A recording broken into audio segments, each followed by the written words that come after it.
માઇક્રોસોફ્ટની 50મી વર્ષગાંઠ સમારોહમાં મંચ પર ભારતીય મૂળ અમેરિકન સોફ્ટવેર એન્જિનિયરના સવાલથી હાહાકાર મચી ગયો હતો.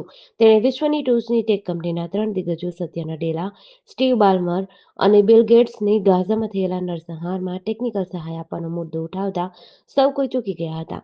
તેણે આરોપ મૂક્યો કે ગાઝાની ધરતી લોહીથી લથબથ છે. એવામાં આપણે ઉજવણી કેવી રીતે કરી શકીએ, જ્યારે આપણે જ પોતે આ નરસંહાર માટે જવાબદાર છીએ.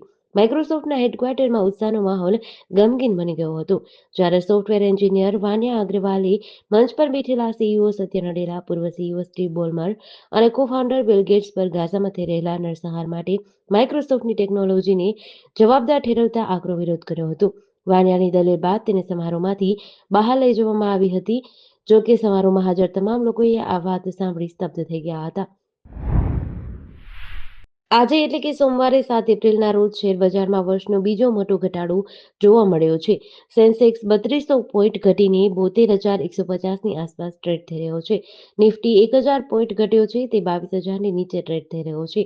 અગાઉ 4 જૂન 2024ના રોજ બજારમાં 5.74% ઘટાડો થયો હતો. સેન્સેક્સમાં તમામ 30 શેર નીચા ભાવે ટ્રેડ થઈ રહ્યા છે. ટાટા સ્ટીલ, ટાટા મોટર અને ઇન્ફોસિસના શેર લગભગ 10% ઘટ્યા છે. ટેક મહિન્દ્રા, એચસીએલ ટેક અને એલ&ટીના શેર પણ 8% ઘટ્યા છે. એનએસસીના સેક્ટોરલ ઇન્ડેક્સમાં નિફ્ટી મેટલ સૌથી વધુ 8% ઘટ્યો છે. આઈટી, ઓઇલ અને ગેસ અને હેલ્થકેર ઇન્ડેક્સમાં લગભગ 7%નો ઘટાડો થયો છે. ઓટો, રિયલ્ટી અને મીડિયા ઇન્ડેક્સમાં 5%થી વધુ ઘટાડો થયો છે.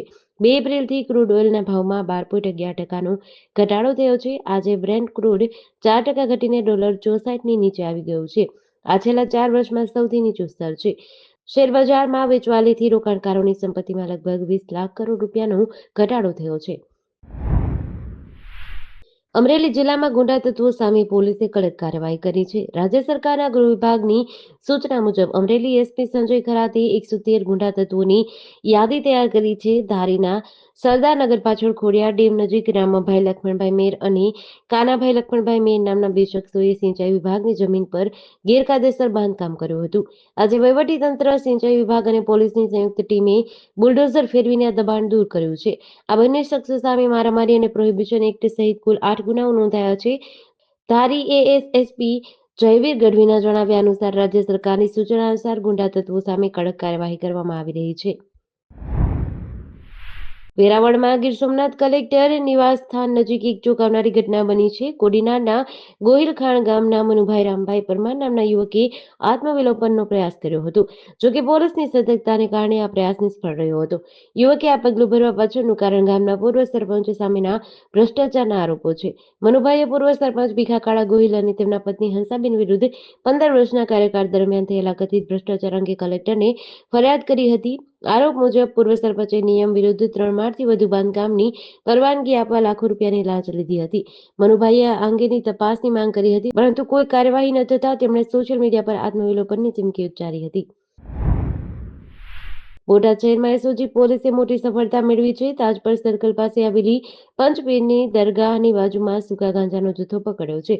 એસઓજી પીઆઈ મયુરધ્વજસિંહ જાડેજાને મળેલ ચોક્કસ બાતમીના આધારે પોલીસે દરગાહની બાજુના મકાનમાં દરોડો પાડ્યો હતો. આ દરમિયાન પોલીસે મકાનમાંથી 15.65 કિલોગ્રામ સૂકો ગાંજો મળ્યો હતો. પોલીસે આ કેસમાં શહેનાઝબેન ફારૂકભાઈ કાચી નામની મહિલાની ધરપકડ કરી છે. આરોપી પાસેથી ગાંજાનો જથ્થા ઉપરાંત મોબાઈલ ફોન, રોકડ રૂપિયા 1800 અને વજન કાંટો જપ્ત કર્યો છે. પોલીસે કુલ 1,68,400નો મુદ્દામાલ જપ્ત કરી તપાસ હાથ ધરી છે. મેઘરજ ગ્રામ પંચાયતમાં 15મા નાણાં પંચની ગ્રાન્ટનો દુરુપયોગ થયાનું સામે આવ્યું છે. સરપંચે સક્ષમ અધિકારીની મંજૂરી વગર રસ્તાની ગ્રાન્ટનો ઉપયોગ અન્ય સ્થળે કર્યો હતો. ગ્રામ પંચાયતને ગાયત્રી મંદિરથી પોસ્ટ ઓફિસ સુધીના રસ્તા માટે 5 લાખ રૂપિયા અને પોસ્ટ ઓફિસથી ઘાંચીવાડા સુધીના રસ્તા માટે 3 લાખ રૂપિયાની ગ્રાન્ટ મંજૂર થઈ હતી. કોન્ટ્રાક્ટરે ગાયત્રી મંદિરથી પોસ્ટ ઓફિસ સુધીનું કામ અધૂરું છોડી દીધું. સરપંચે ઘાંચીવાડા સુધીના રસ્તા માટેની 3 લાખની ગ્રાન્ટ સક્ષમ અધિકારીની મંજૂરી વગર અન્ય સ્થળે વાપરી હતી. આ મામલે ગામના જાગૃત નાગરિક રહીમ અહેમદ બંગાઈએ લેખિત ફરિયાદ કરી હતી. ફરિયાદની તપાસમાં આરોપો સાચા જણાતા તાલુકા વિકાસ અધિકારીએ સરપંચને ગત તારીખ 29/3/2025ના રોજ કારણદર્શક નોટિસ પાઠવી હતી, જેની પંચાયત દ્વારા આજે બજવણી કરતા સરપંચે હવે આજથી 3 દિવસમાં ખુલાસો કરવાનો રહેશે. આ ઘટનાથી રાજકારણમાં ખળભળાટ આવી ગયો છે.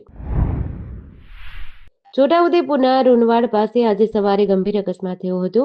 મધ્યપ્રદેશથી ગ્રેવલ ભરેલી ટ્રક આવતી હતી. આ દરમિયાન ટ્રકનું ટાયર અચાનક ફાટી જતા ટ્રક રસ્તા વચ્ચે પલટી ગઈ હતી. દુર્ઘટના સમયે સામેથી આવી રહેલ બાઇક ટ્રકની ચપેટમાં આવી ગઈ હતી. અકસ્માતમાં બાઇક ચાલકને ગંભીર ઇજાઓ થઈ હતી. ઘાયલ બાઇક ચાલકને 108 એમ્બ્યુલન્સ દ્વારા છોટાઉદેપુર સિવિલ હોસ્પિટલે ખસેડાયા હતા. ટ્રક ચાલક અકસ્માત બાદ વાહન મૂકી ફરાર થઈ ગયો હતો. ટ્રક રસ્તા વચ્ચે પલટી જતા ટ્રાફિક જામની સ્થિતિ સર્જાઈ હતી. ટ્રાફિક પોલીસે પહોંચી માર્ગ ખુલ્લો કરાવ્યો હતો. સુરત શહેરમાં ઉનાળાની ઋતુ શરૂ થતાં લોકો ઠંડુ પીણું વધુ પ્રમાણમાં સેવન કરે છે. પાનેસરા વિસ્તારમાં મનપાની આરોગ્ય વિભાગે મોટી કાર્યવાહી કરી છે. માન્યતા વગર વેચાતા અને આરોગ્ય માટે હાનિકારક ઠંડા પીણાનો જથ્થો નાશ કરવામાં આવ્યો છે. પાનેસરા વિસ્તારમાં હોલસેલ વેપારીઓ મોટા પ્રમાણમાં ઠંડુ પીણું વેચી રહ્યા હતા. આરોગ્ય વિભાગે દુકાન પર દરોડા પાડી તપાસ કરતા પેપ્સી, ફ્રૂટી સહિતના ઠંડા પીણાનો મોટો જથ્થો મળ્યો હતો. સુરતમાં મહાનગરપાલિકાના આરોગ્ય વિભાગ દ્વારા અખાદ્ય ઠંડુ પીણું હોલસેલ વિક્રેતાના દરોડા કરી કાર્યવાહી કરી છે. બરફની પેપ્સી, ફ્રૂટી સહિતની વસ્તુઓ કબજે કરી હાથ ધરી હતી કાર્યવાહી.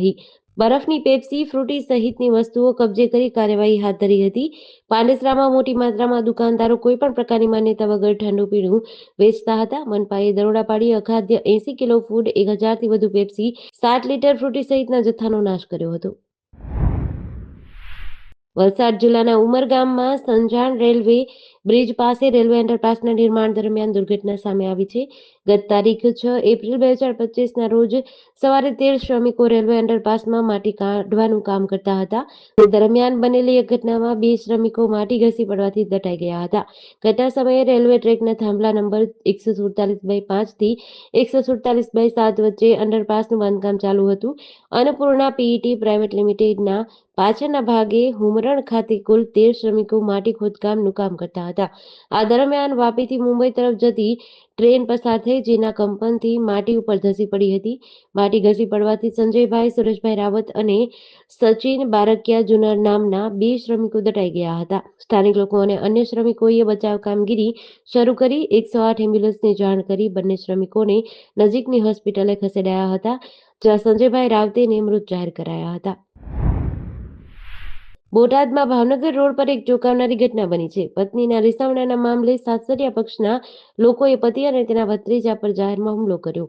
આ ઘટનાનો વિડીયો વાયરલ થયો છે. ઘટના મુજબ પ્રકાશભાઈ દયાળભાઈ વઢવાણિયા અને તેમના ભત્રીજા હાર્દિક પર લોકોના ટોળાએ લાકડીઓ અને ઢીકાપાટુથી હુમલો કર્યો હતો.